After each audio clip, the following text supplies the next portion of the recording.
Selamat pagi, Bu Sinta dan teman-teman.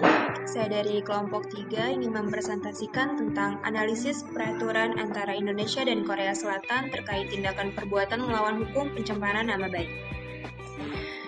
Pendahuluan, perkembangan teknologi dan media digital telah mempermudah komunikasi, namun juga membuka peluang terjadinya pencemaran nama baik yang merupakan salah satu bentuk perbuatan melawan hukum atau PMH. Pencemaran nama baik didefinisikan sebagai tindakan yang melanggar hak-hak individu, norma kepatutan, dan ketertiban umum yang menimbulkan kerugian pada pihak lain.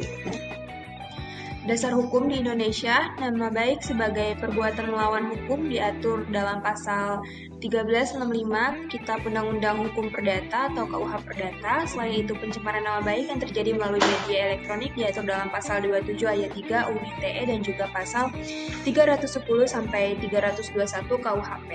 Di Korea Selatan, pencemaran nama baik diatur dalam pasal 307 hingga 310 KUHP Korea dan pasal 44 UU ITE Korea yang memberikan perhatian khusus pada penghinaan melalui media digital. Bersamaan dalam pengaturan hukum, baik di Indonesia maupun Korea Selatan, fokus utama dalam topik ini adalah memberikan perlindungan terhadap kehormatan dan reputasi individu. Kedua negara mengakui pencemaran nama baik sebagai pelanggaran terhadap hak-hak asasi manusia yang dapat menimbulkan kerugian material maupun imaterial.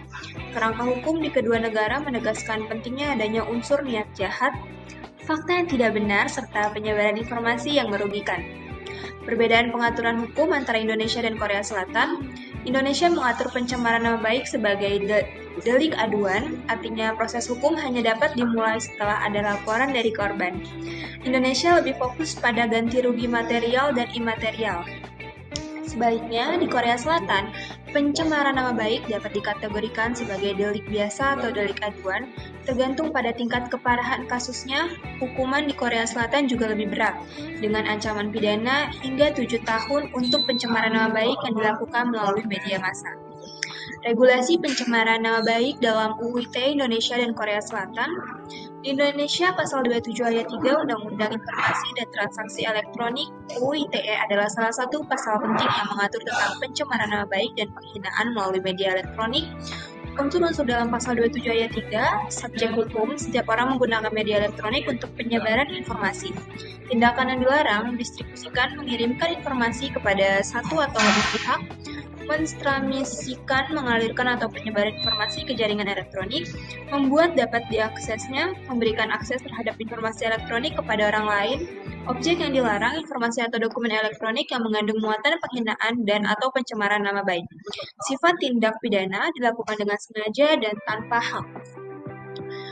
Regulasi pencemaran nama baik dalam UU ITE Indonesia dan Korea Selatan, pasal 27 ayat 3 Undang-Undang Nomor 19 Tahun 2016 tentang Informasi dan Transaksi Elektronik UU ITE ini menetapkan ancaman sanksi yang diatur dalam pasal 45 ayat 3 UU ITE, yaitu hukuman pidana penjara maksimal 4 tahun dan atau denda maksimal 750 juta.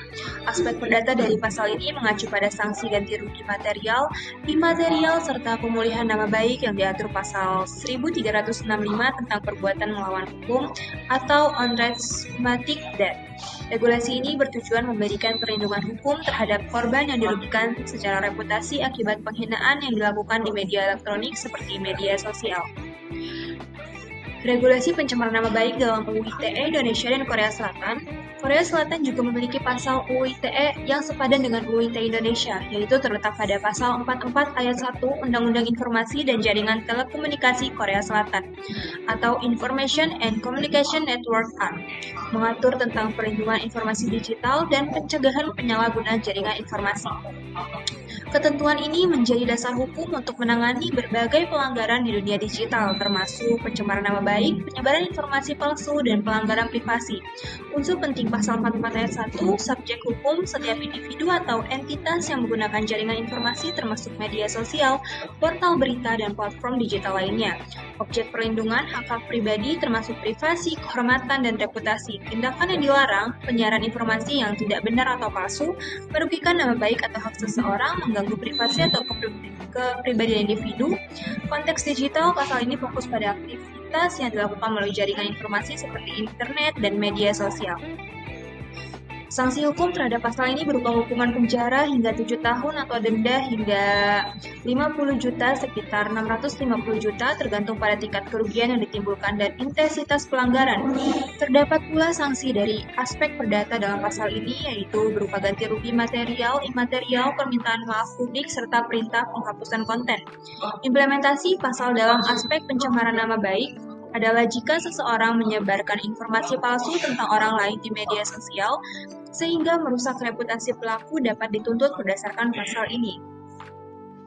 Perkenalkan, nama saya Clara Widya Nirwana dengan NIM 011512200124. Saya di sini akan melanjutkan penjelasan dari teman saya yaitu Reza Anissa.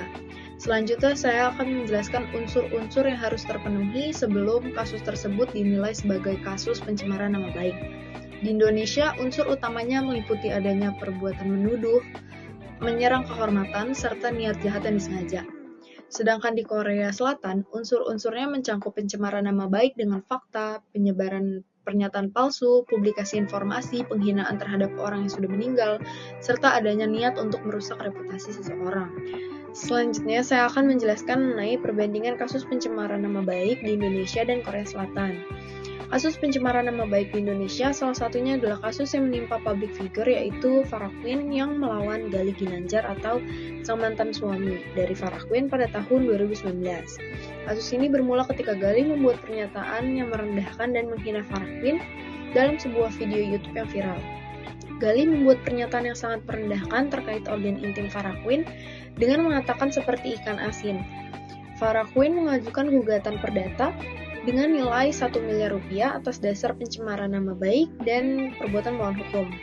Terdapat beberapa pasal yang menjerat Gali Ginanjar terkait pencemaran nama baik dalam kasus ini, yaitu yang pertama pasal